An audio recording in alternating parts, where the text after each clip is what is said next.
હાલ જે ચૂંટણીનો માહોલ પૂરજોશમાં ચાલી રહ્યો છે ત્યારે જિલ્લા પંચાયતની મોટી મોણપરી સીટ અને તાલુકા પંચાયતની નાની મોણપરી સીટનું રતાંગ ગામના લોકો સાથે આપણે સીધી જ વાત કરીશું. હાલ આપણી સાથે અહીંના એક રહીશ જોડાઈ ગયા છે. તમારું નામ અને હાલ કેવો માહોલ છે? ચેતનભાઈ પાનેલિયા મારું નામ છે. રતાંગ ગામ છે આપણું. આ ચૂંટણીનો માહોલ છે, જામ્યો છે ને આ ભાજપ સરકારને અત્યારે 700 જેવી સીટો બિનહરીફ મળી થઈ ગઈ. એની આજે બહુ સરસ ખેડૂતોને એને ભેટે સામે આપી દીધી કે ભાઈ ખાતરમાં 25% વધારો સીધો ભેટ આપી જ દીધી, આજે જ જાહેર થઈ ગઈ. એ બહુ સારી ભેટ આપી એમ. હાલ આપણે રતાંગ ગામની વાત કરીએ તો કેવા જે વિકાસના કામો આગલા 5 વર્ષ શાસન કેનું હતું ને કેવા કામ થયા? ગામમાં તો ભાઈ વિકાસના કામ તો સારા થયા છે. અમારે જે સરપંચ હતા એ છેલ્લા 3 ટર્મ છે એ જ આવે છે. એટલે ગામમાં રોડ રસ્તા પાણીની સુવિધામાં કાંઈ ઘટતું નથી. ગામના તો કામ સારા જ થયા છે. પણ જે તાલુકા પંચાયતના અને જિલ્લા પંચાયતના ચૂંટાયેલા સભ્ય હોય એ ક્યારેય ફેરકા નથી.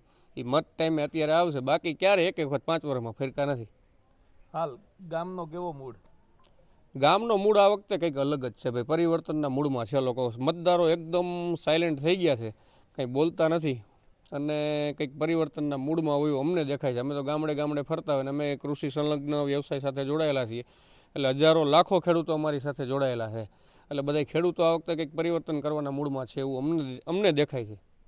રતાંગ ગામમાં જે આપણે અગાઉ પણ વાત કરી કે કેવા વિકાસના કામોને હવે ધારો કે તમે કેવો ઉમેદવાર કેવો ઈચ્છો છો?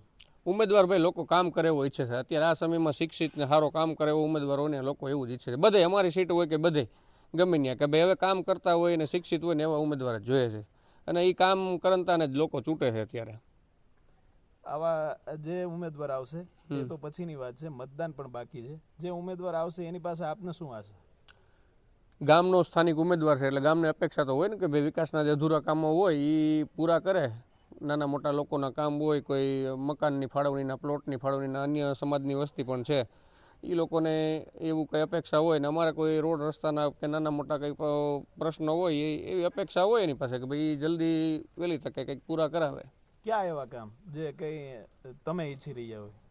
અમારા ગામમાં લગભગ એવા કોઈ બહુ જનરલ એવા કામ, ગામના એવા મોટા કામો કોઈ બાકી નથી. પણ જે એક આ સોસાયટી વિસ્તાર છે ત્યાં મજૂર વર્ગ લોકો રહે છે, એમાં અમુકને કોઈ પ્લોટ ને મકાનની એવી ફાળવણી નહીં થઈ એની એવી લોકોની એવી અપેક્ષા હોય કે એ પૂરી થાય ને એને મકાન મળે, પ્લોટ મળે.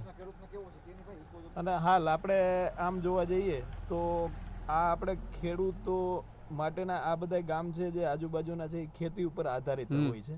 તો તમને કેવી ખેડૂતોને કેવી મુશ્કેલી પડતી? ખેડૂતોને તો મુશ્કેલી નથી, તમે વાત જ પૂછો. બધી જગ્યાએ જોઈ આ ટેકાના ભાવમાં અત્યારે જણસી એની નાખવા જાય એમાં ભાવ અત્યારે ખુલ્લા બજારમાં વેચવા જાય તો એમાં એને ભાવ નથી. ઘઉંના જો અત્યારે 400 થી 420 રૂપિયાના એવા એની આજુબાજુના ભાવ છે.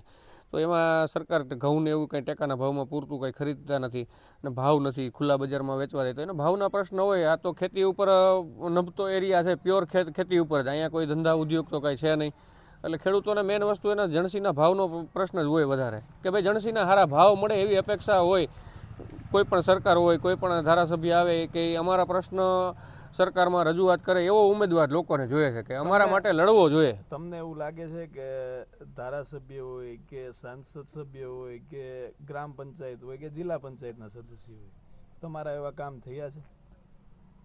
હાલ કોઈ એવા કામ થયા ગ્રામ પંચાયતના થયેલા છે, બાકી તાલુકા પંચાયતમાં જિલ્લા પંચાયતના સભ્યો કોઈ ખેડૂતોના જે મૂળ પ્રશ્નો છે, પ્રાણ પ્રશ્નો છે એ બાબતે કોઈ દી બોલ્યા નથી કે ભાઈ તમારે બીજી અહીંયા શું સમસ્યા છે, ભાવની શું સમસ્યા છે કે કાંઈ કુદરતી આપત્તિ એવી હોય આ પૂરમાં અને અતિવૃષ્ટિમાં એમાં કોઈ આવ્યા નથી કે ભાઈ તમારે એટલું નુકસાન થયું, તમારે વતી અમે રજૂઆત કરી. આ જિલ્લા પંચાયતનો અમારા સભ્ય હોય તેની ફરજ આવે ને અહીંયા આવવાની અને સરકારનો એ અમારો પ્રતિનિધિ છે તો એને સરકારમાં કહેવું જોઈએ ને કે ભાઈ અમારા વિસ્તારના લોકોને કંઈક તમે આ એવું કંઈક પેકેજ વધારે કંઈક જાહેર કરો અથવા એને કંઈક મદદ આપો. એવું એ કોઈ કાંઈ ફરકતા નથી. આ સ્થાનિક લેવલે અમારા ગામના કામ થાય. ગામનો ઉમેદવાર જે સરપંચ છે એ એને ગામના કામ કર્યા, બાકી ઉપર આ તાલુકા પંચાયતવાળા જિલ્લા પંચાયતવાળા ક્યારેય ફેરકા નથી. યા કોઈ જાહેર પ્રોગ્રામ હોય ધાર્મિક કે બધી જો પબ્લિક મેળાવડો જમાવો હોય થયું હોય ને તો એ આવે ખાલી બધા હાથ મેળવવા ને એવું. તો આ હતા ગામના લોકો જે ગામનો વિકાસ થયો છે પણ જે પ્રાણ પ્રશ્નો છે જે ખેતી ઉપર આધારિત અહીંના આપણે જોવા જઈએ તો જે અહીંના જે ગામડાઓ છે તે ખેતી ઉપર આધારિત હોય છે, ત્યારે ખેતીને લગતા ઘણા એવા પ્રશ્નો છે જે હજી ખેડૂતોને મૂંઝવી રહ્યા છે. યજ્ઞેશ ભટ્ટ, જુનાગઢ.